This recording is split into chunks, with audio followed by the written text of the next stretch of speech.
ओम शांति। अॼु जा महावाक्य आहिनि। सर्व प्राप्तियुनि खे सहेजण जो सहज साधना परहेज़।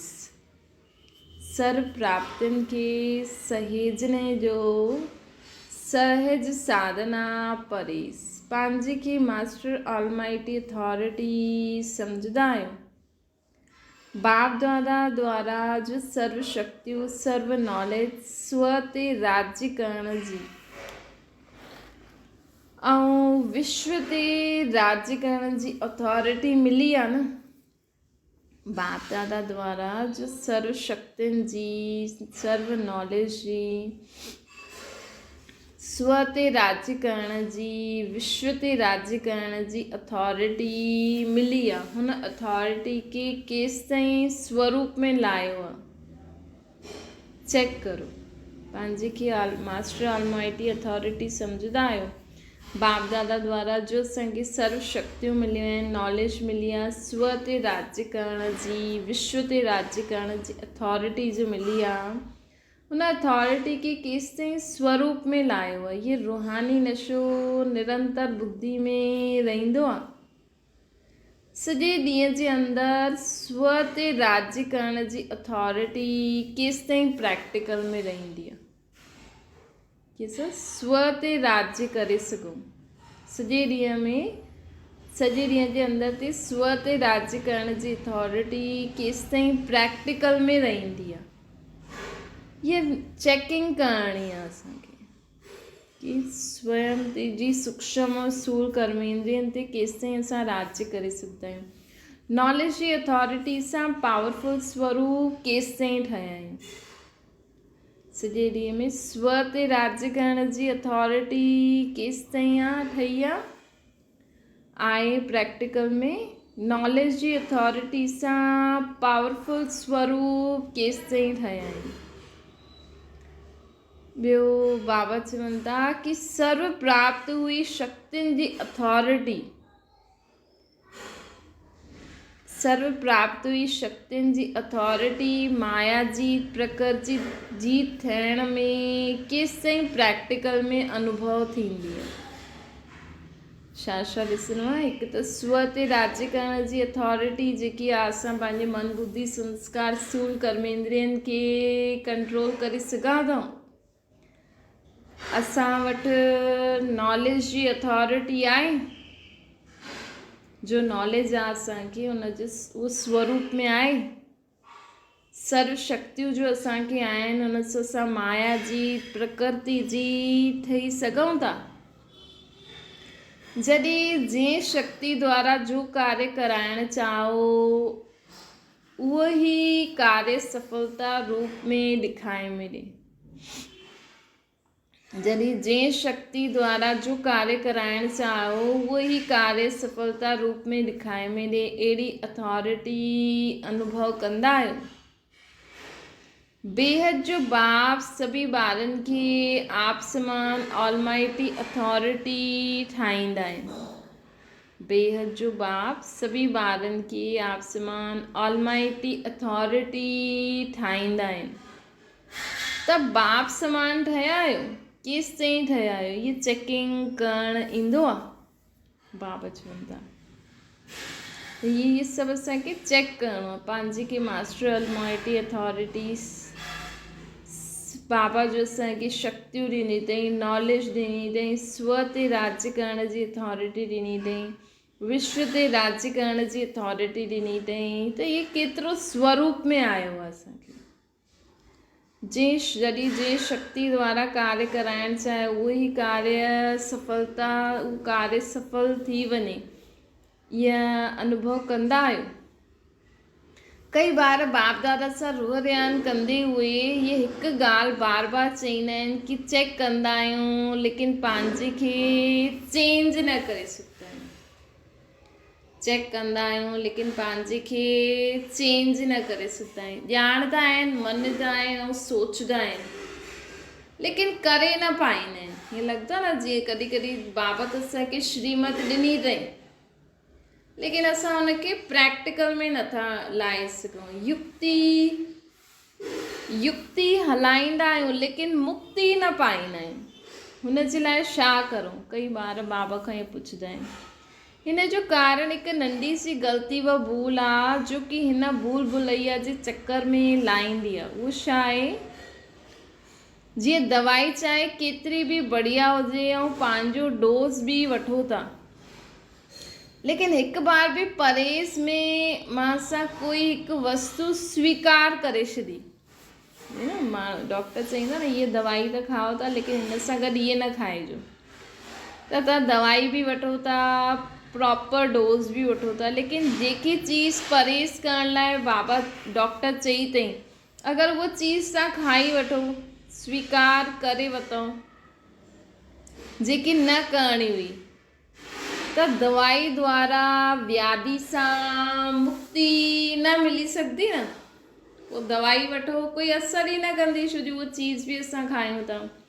हिन प्रकार हिते बि नॉलेज रूपी दवाई वठंदा आहिनि, अर्थात नॉलेज खे बुद्धि में दौड़ाईंदा आहिनि, इहे यथार्थ आहे या इहे अयथार्थ आहे, इहे करिणो खपे इहे न करिणो खपे, इहे सभु पतो आहे असांखे, ये रॉन्ग आहे ये राइट आहे, ये हार आहे ये जीत आहे, इहे सम्झ बुद्धि में आहे। अर्थात समय प्रमाण दवाई जो डोज़ वठो था, रोज़ ज्ञान ॿुधंदा आहिनि, रूह ज्ञान बि कंदा आहिनि, क्लास बि कंदा आहिनि, सेवा बि कंदा आहिनि, इहे सभु डोज़ सभु वठनि था, लेकिन पहिरीं परहेज़ व मर्यादा छा आहे? भई असां सभु कुझु कंदे हुए बाबा अॼु बि चई न, घर गृहस्थी में रहंदे हुए ॾाढी भारी परहेज़ करणी पवंदी आहे, त सिर्फ़ु गृहस्थी वारनि खे न, अॼु बाबा असांखे ॿुधाइनि था कहिड़ी कहिड़ी परहेज़ करणी आहे। हिकु बाप पहिरीं परहेज़ करणी आहे, हिकु बाप ॿियो न कोई।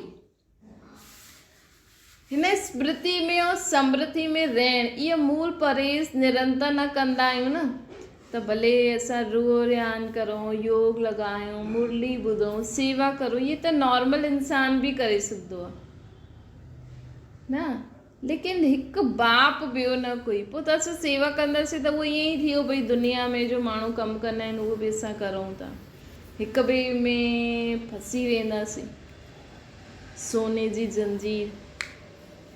त इहे मूल परहेज़ न कंदा आहियो कि हिकु बाप ॿियो न कोई, हिन मूल परहेज़ निरंतर इहे न कंदा आहियो, ॿियो ई किथे न किथे पंहिंजे खे इहे चई करे धोखे में रखंदा आहियो कि मां त आहियां ई शिव बाबा जो ऐं मुंहिंजो आहे ई केरु, लेकिन प्रैक्टिकल में अहिड़ो स्मृति स्वरूप हुजे जो संकल्प में बि हिकु बाप जे सिवाय ॿियो कोई व्यक्ति व वैभव संबंध संपर्क व कोई साधन स्मृति में ई न अचे, न आवाज़ ई अचे, नज़र बि अचे, लेकिन असांजी बुद्धि में सदा बाबा रहे।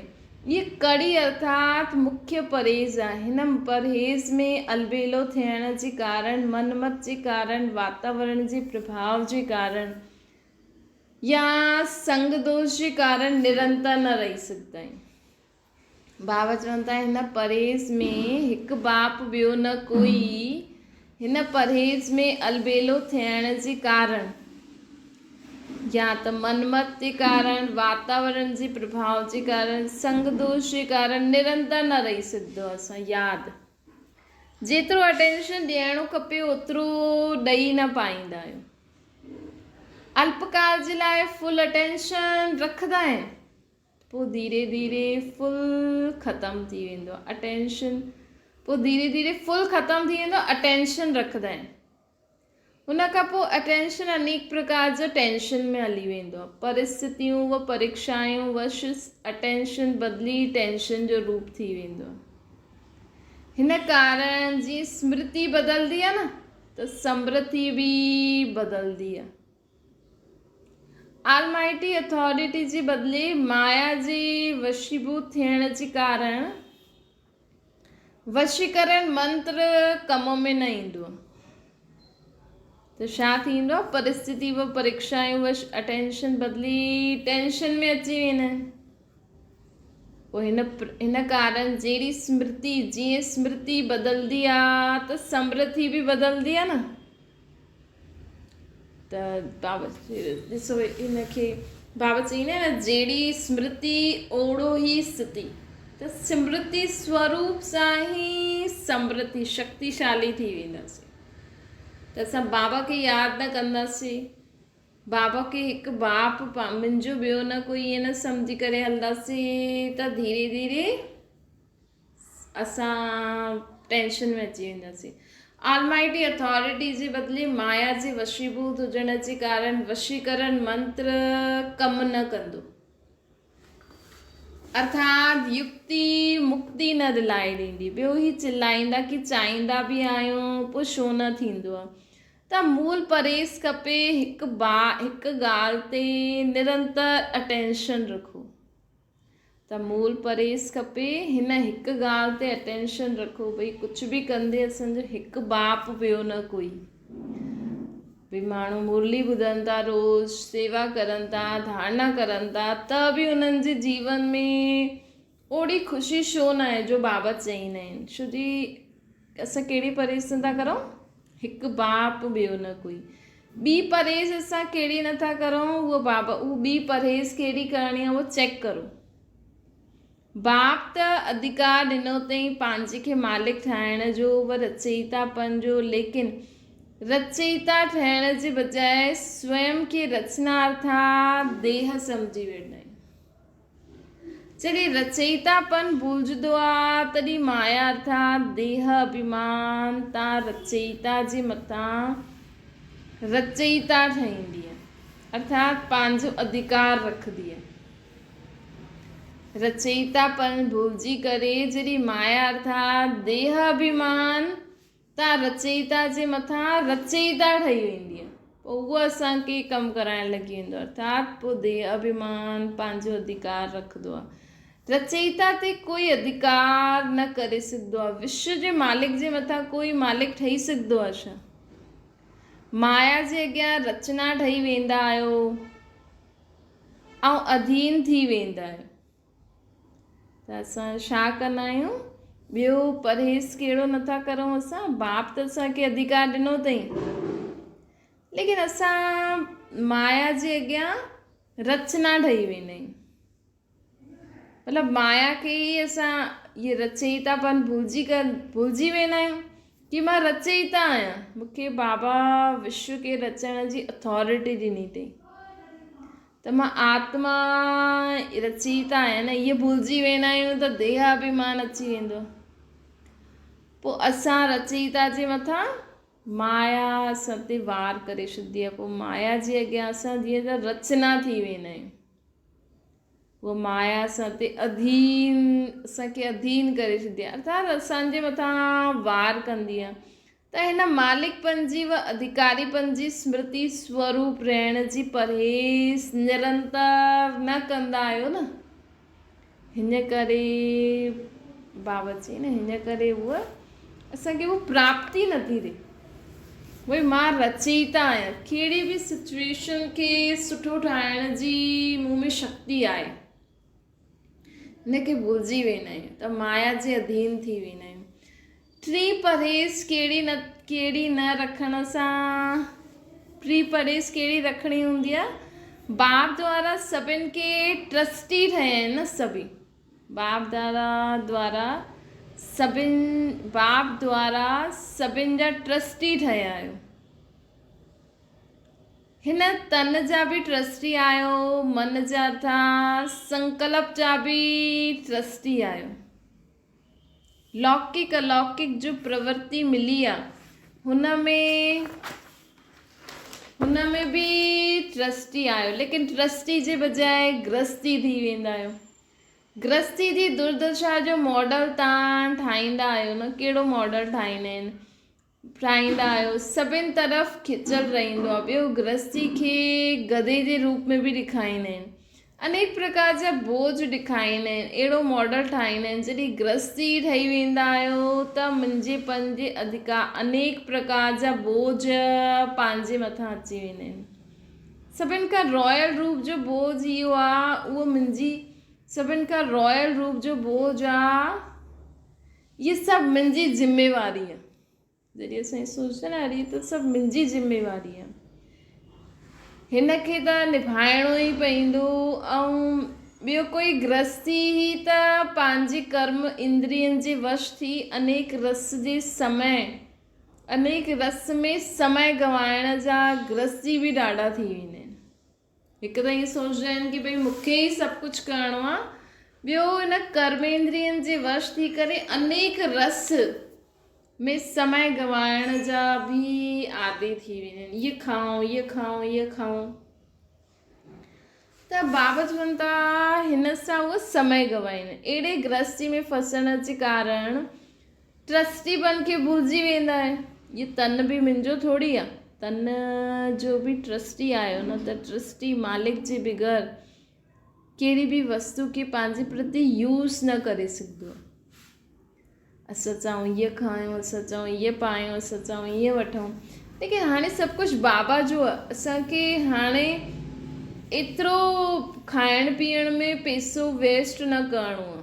जीअं दुनिया वारा ॿाहिरां जी चीजूं वठी करे वेस्ट कंदा आहिनि न, असांखे माण्हू चवंदा आहिनि असां पंहिंजे शरीर खे इहे खारायूं, इहे फेशियल करायूं, इहे ब्यूटीफुल ठाहियूं, शरीर खे इहे कपिड़ा पारायूं, लेकिन बाबा त इहे सभु अलाउ न कंदा आहिनि। हाणे त असां शरीर बाबा खे ॾेई छॾियो, तन बाबा खे ॾेई छॾियो, धन बि बाबा खे ॾेई छॾियो। त बाबा चवनि था, चईंदा आहिनि न, धन भले यूज़ करो लेकिन फालतू कमनि में न।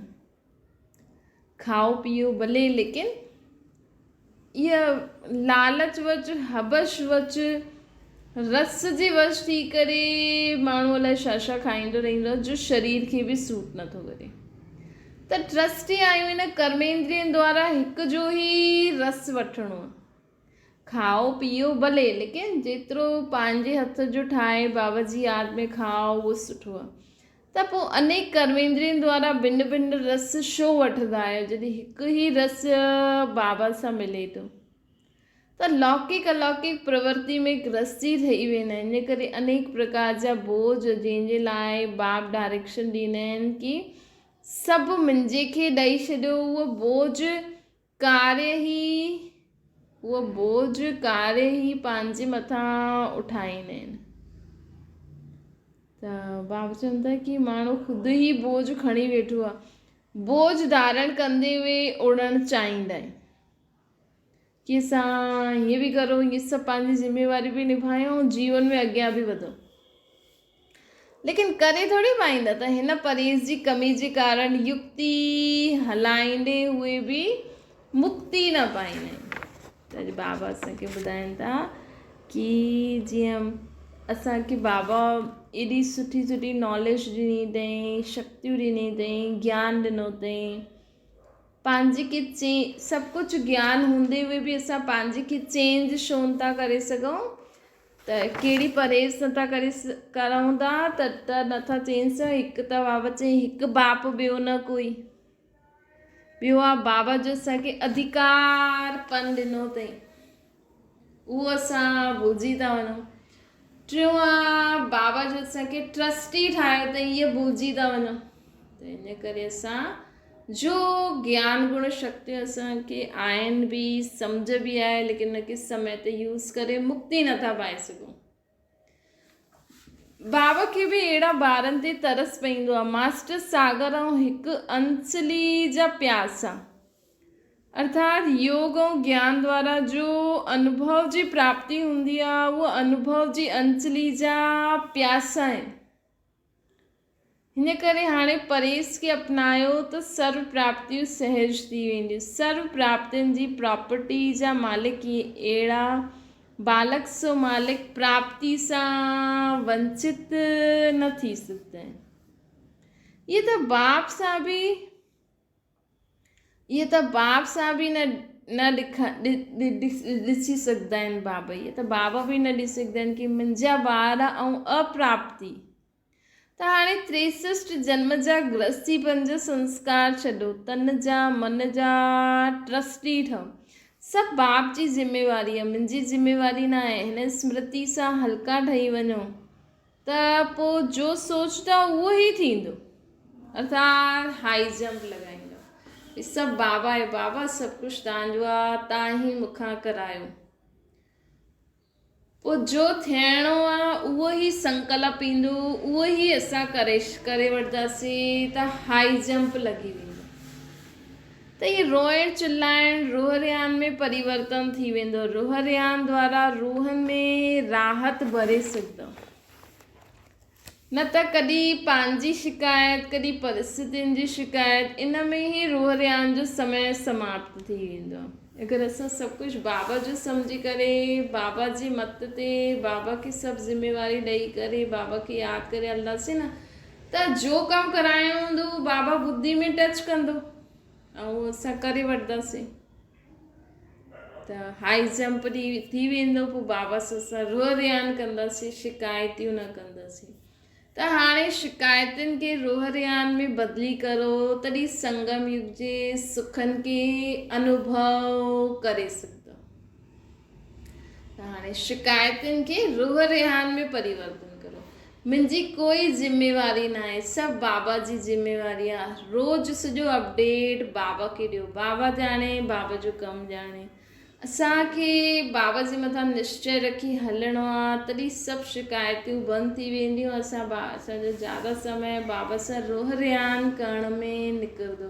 असां संगम युग जे सुखनि खे अनुभव करे सघंदासीं। सम्झो, अहिड़ा सदा रूहानियत में रहण वारा, कदम कदम ते श्रीमत ते हलण वारा, अहिड़ा सदा रूहानियत में रहण वारा, कदम कदम ते श्रीमत ते हलण वारा, अहिड़ा आज्ञाकारी, फरमान बरदार, हर फरमान के स्वरूप में लाइण वारा, अहिड़ा बाप जा प्रिय ज्ञानी तू आत्मायूं, योगी तू आत्माउनि ॿारनि खे बाप दादा जो यादि प्यार ऐं नमस्ते। असांजी बि माता पिता बाप दादा खे यादि प्यार, गुड मॉर्निंग ऐं नमस्ते। अच्छा, ओम शांति। बाबा खे यादि करो।